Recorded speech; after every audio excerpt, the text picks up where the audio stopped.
something that we had to share with our communities of women, as we have so many new moms out there. We have so many business owners. And so I was so excited to have Audrey come join us today. So welcome, Audrey. We'd love to have you just start by introducing, who you are, what you do, and just where you're located. Yeah, absolutely. Thanks so much for having me.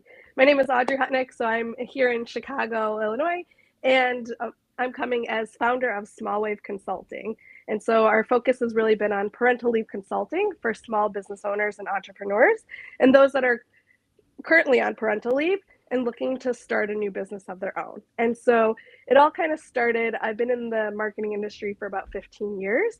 And about four of those, I owned a marketing agency where many of our clients were women business owners, often 20s to 40s, and kind of coming into this phase of life where they're starting to grow their family and really kind of in this bind of what do I do with my small business as I want to take some time and, be with my new family members.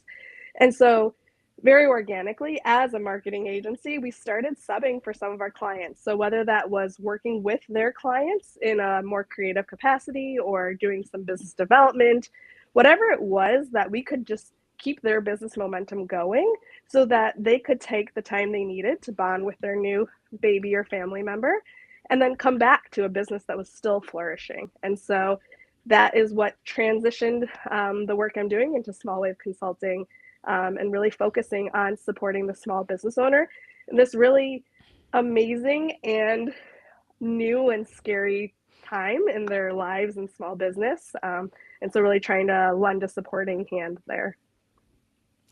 Yeah, I think that's so great as small business owners. I mean, we do everything. And, even if you're sick a couple days, it can really get you down and out. So being able to plan to take, 6, 8, 12 weeks off is super hard to do no Yeah. matter, and so to schedule that out, to make that plan, to have someone kind of help coach aside you is so important. And as we all know, whether if you're having children or adopting children, it's never just like 6 weeks and you're back at it. You know what I mean? Your mindset changed. Your body's going through a lot. It can be, your kid might come early. They might need to be in the NICU. I mean, nothing is just like 6 weeks, like a vacation, and we're done. Right. So there's so much planning that needs to go around that. So, like, as a small business owner, what are some first steps women should take when planning for maternity leave, especially if they don't have access to, paid family leave like, some of these bigger companies offer? Yeah, absolutely. And so that's where a lot of my work focuses on um, people that live in any of the states that aren't the 13 states or Washington D.C. that have any sort of paid family medical leave. Um, but really, if time is on your side, really that's kind of the best bet. Oftentimes, clients I work with are coming to me 8 weeks, 12 weeks pregnant, which is great. But if you have time to plan, that's always where I say to get started because things like short term disability insurance, if you have a business with at least 2 or 3 employees, kind of depends on the policy. Oftentimes, you can be qualifying for short-term disability, but that has to start 10 months prior to using the leave. So things like that, or taking a look at your business as a whole. So what is your pricing, right? I know that oftentimes us as women, we may not be charging our full worth, or maybe we set our prices and forgot about it. And so this is the time to start revisiting what are we charging? And then also, how are we budgeting ourselves? So if we're just kind of in that planning process and we're not necessarily currently pregnant or going through the adoption process, can we be doing a profit first model or working with a financial advisor, using your resources to really start putting a budget in place of, okay, I'm putting money aside here so I can take the time I need and deserve when I do grow my family. Wow. This is so interesting because, growing a business as a small business owner or a business owner, people say we should take small out of it, but that's your baby, right? That's your heart and soul. That's everything that you put into it. And then, should you say, well, I'm at the time of my life that I want to start growing my own family and having a baby, really giving it to someone else to run is can be scary. But I love that it's not this or that, that you Yeah. can still have your business up and running and that there are resources like you, Audrey, that can step in and take over, and you can have confidence that you've made this plan together to keep your business running while you're having your family, which I think is fantastic because I have not heard of this before. Like Maggie said, it's so great that we're having this conversation. I don't think women really know there's this opportunity to do this. But what I hear you saying is it's all about planning. So for the disability insurance, you said 10 months prior. So you can't get it when you're pregnant, is what you're saying. Right. You need to, you're planning, you need to get that insurance before you even get pregnant and have that in place. So planning is a big key to this. Yeah, yeah, absolutely. And as we all know, that's very strategic that it's 10 months prior. But I do appreciate kind of you mentioning that because, from my own experiences, I have an 18-month-old right now, and navigating the whole process of I have a business, I love my business, I have a desire to grow my family. How do these two go together? I spent years trying to create a maternity leave for my own business because I just kept on hitting dead ends of you're too small, you don't qualify. Like, we don't really want to put time or effort into your business when we can be focusing on bigger guys. So yeah, thank you for mentioning that. And can you explain a little bit about how how disability insurance will help? Is being pregnant a disability? Yes, it is. Oh, okay. Which is its own challenge in the Yeah. verbiage right Okay. there. Interesting. Yeah. So depending on if it's a vaginal or cesarean section, it will determine how many weeks of payout you get based off of your paycheck.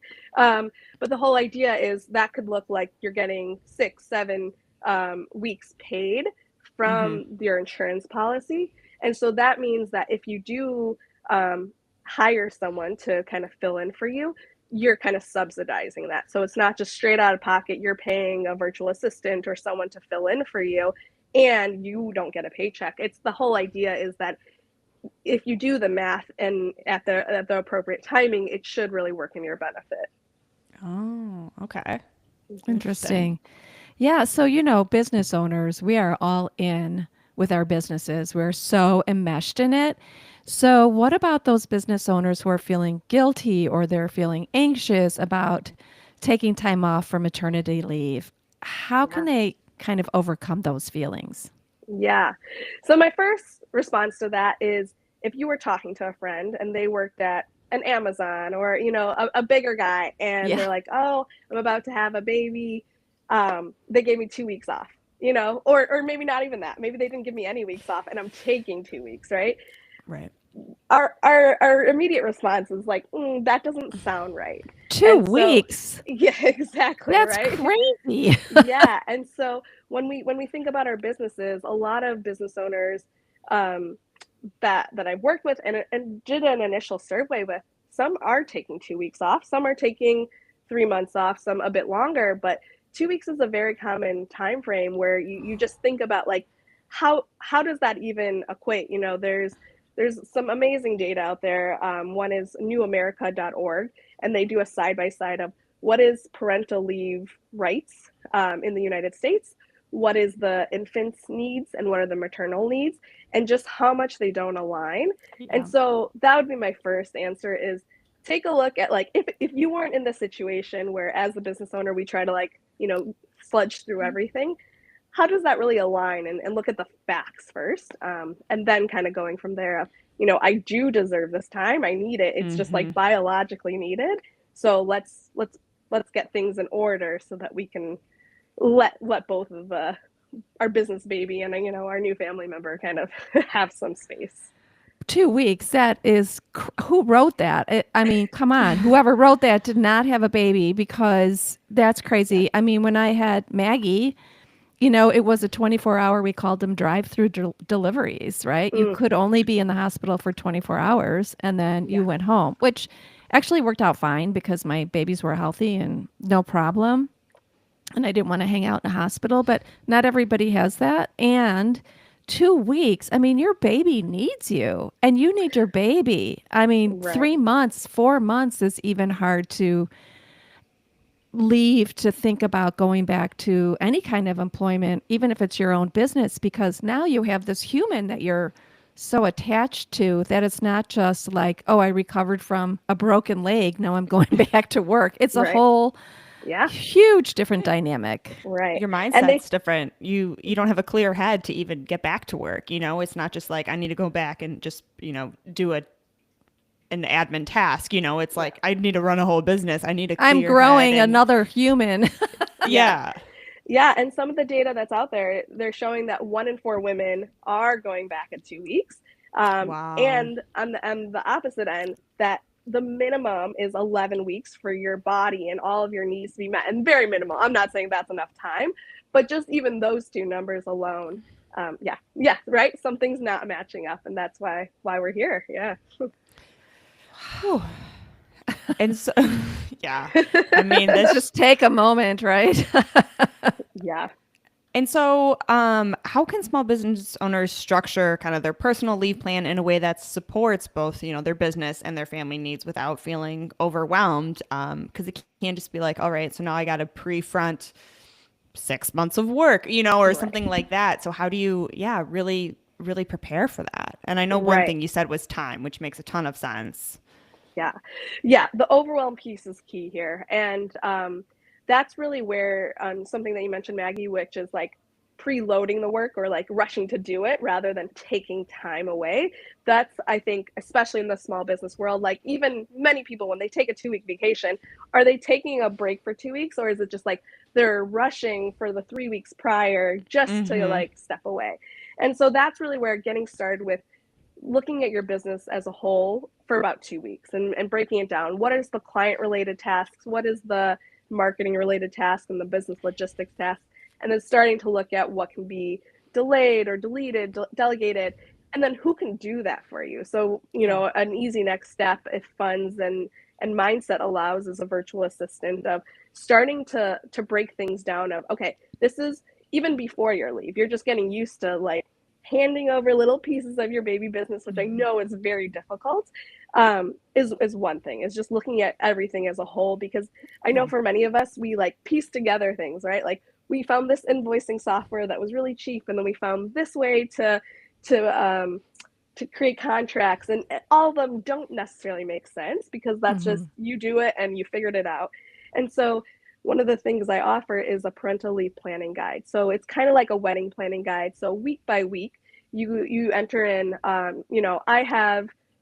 I have 35 weeks to plan, and so here are tasks that you can be doing. So looking at your marketing, um, Mm-hmm. what can you be batching content? What can you be?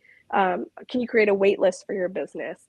Do you have a business network? Like, have you done networking for your business? If you have time, I know that's the resource we're talking about, but start talking to people that can support you while you do Mm-hmm. step Mhm. away. Wow. And can I we put just that guide in the show notes so people can grab it? Yeah, I'll share the link to it. Yeah, absolutely. Wonderful. yeah, it's oh sorry, the thought just went away. Oh, I was gonna say that it's interesting because then you can start seeing where you can take more time just in your day while you have that time, and I think you start thinking about your business in different ways. Being able to take that step back and seeing what you can delegate, and so when you come back, you're like, what do I actually need to put back on my plate, and what is Right. going really well, and it's kind of fun to see like I automated all these things. I Yeah. delegated all these things, and now I can't have all that time. Even when you step back into the business, you might need to reevaluate some, but other ones you're like, wow, this can actually just keep rolling, and we can keep having you do it, and it works out really well. Yeah. And one of the things I do want to mention is, the focus here has been on parental leave, but also so much because there's no state funding right now, and we're all fighting for that. So much of this can correlate to caretaking in general, right? So Mm, caretaking for an elderly parent, or even taking a sabbatical from your business.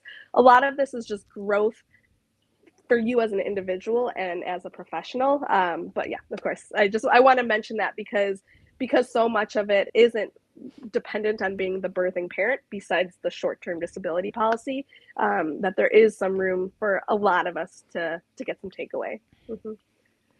That's a great point because a lot of women are the caretakers in the family and often do need to step away. So, what I hear you saying is you just always need to have a plan in place in the event you do need to step away, that you have additional resources who can step in with some maybe systems that you have in place already that they can step in and start managing and running on your behalf as well. Yeah.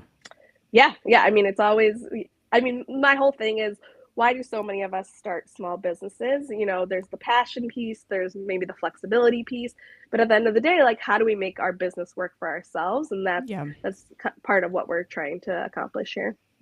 Yeah. Yeah. But let's talk about reentry. So if someone does have a baby or has adopted a child and they've been out for a little bit, now there's this whole, emotional attachment to this new human in their lives who they love, love, love, but they also love their business and want to keep it growing. What kind of steps do you provide to get women for reentry? Yeah. So the first is emphasis on this term called matrescence. So it's very similar to a term like adolescence, but matrescence is focused on the maternal kind of shift of, the emotional, physical, mental shift that you do experience when becoming a mother, whether it's the birthing parent or not. um, but that, when people say, oh, you're different after you have a child, it's not just like, it's not an excuse. It's not saying like you're lazy or any of these things that, like, I don't even want to mention. But there's truly a term called matrescence, and that, if you left your business super excited and passionate about what you're doing, and you come back and you're not feeling it as much, that there's nothing wrong with you, or something's Hmm. not broken in your business or anything like that, that you went through this major shift. And just understanding that, I think, is step one, especially as small business owners, where oftentimes we're doing so many things on our own, and you're already pushing through. You need this grit, you need this confidence, and then you enter into this whole new world with this whole new person, and then you're like, well, how do I do any of this? So a whole emphasis on that. But then it's very much taking things slow. So, you know, part of the planning is the communication with your clients. So saying, Hmm. I'm going to be out until this time. I will not be on my email. If you need something, here's maybe the point person, really setting the boundaries there. But then also coming back before your clients know you're there, and just giving yourself time to like reacclimate, getting used to what your childcare situation is, or if you're pumping, or whatever it is, giving yourself time to adapt and really take things slow, is really the biggest thing, I would say. And then also, if you give it a few months and you're still not feeling like, oh, like something's off, like I don't want to work my Monday through Friday a regular schedule I used to work, like maybe I want to dedicate Fridays to just being with my child, like giving yourself grace to be like, actually, like, let's make Yeah. a shift. I think that a lot of times we try to fit into the mold we created for ourselves prior to taking leave. Yeah. And that, yeah, I mean, it's so It's interesting. Um, and I know there's this other part that I just wanted to pull in quick, that you kind of mentioned at the beginning, and that was that you also help people who don't want to go back to their 9 to 5. Is that what, build a business in this time, but their time off?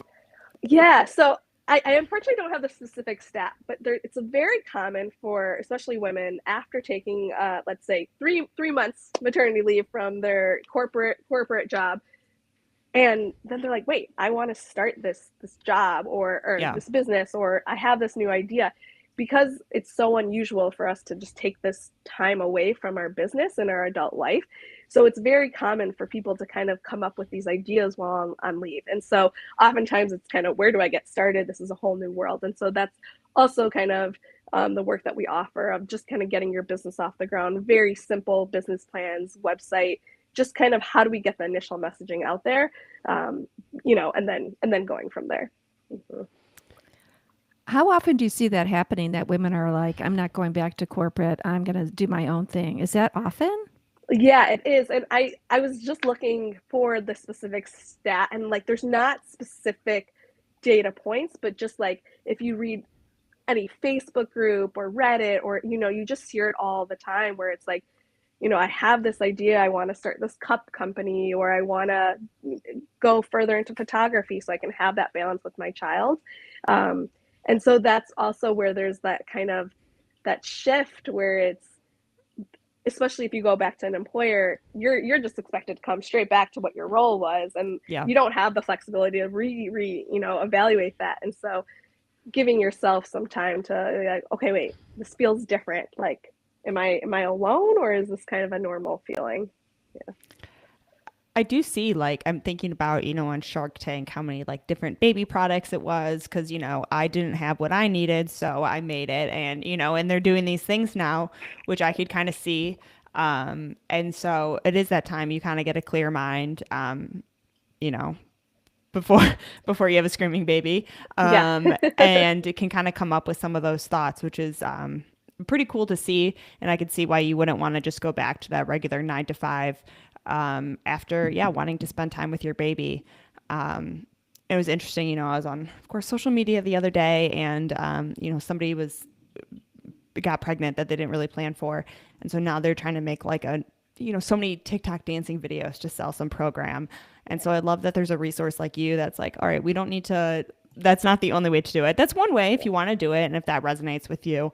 But it doesn't have to be, just selling affiliate links and opening a business that way to take that maternity leave. But like there's a way to have your business still keep running, or make a new business that still has those opportunities without you having to, affiliate link and things like that.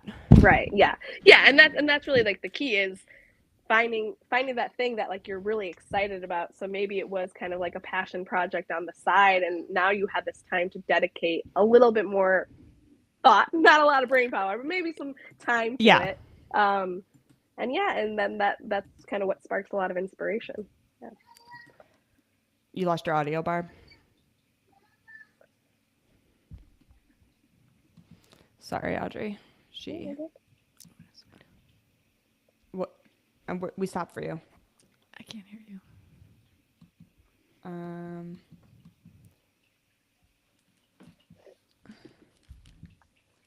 Yeah, put those on then.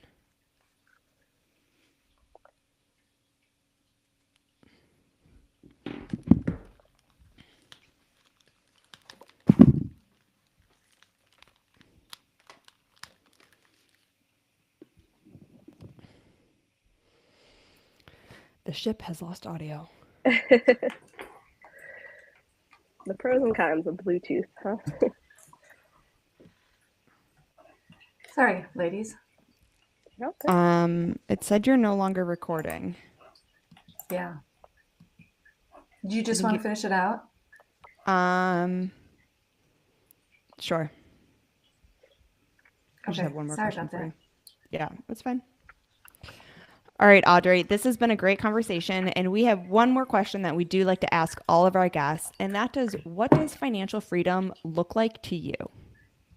Yeah, I would say it's taking the power back and making the decision and the choice of what works for you, your family, your business, whatever it is, but you having the power to make that choice rather than what society tells you. So especially when it comes to growing or creating a family, where it's you're either stay at home working for no pay versus working in an office for pay, as those are the two options, rather than there's this massive gray area where you can really have that power to decide what works best for you, your family, especially when it comes to the financial situation, but taking the ability to choose rather than what society is telling you the answer is.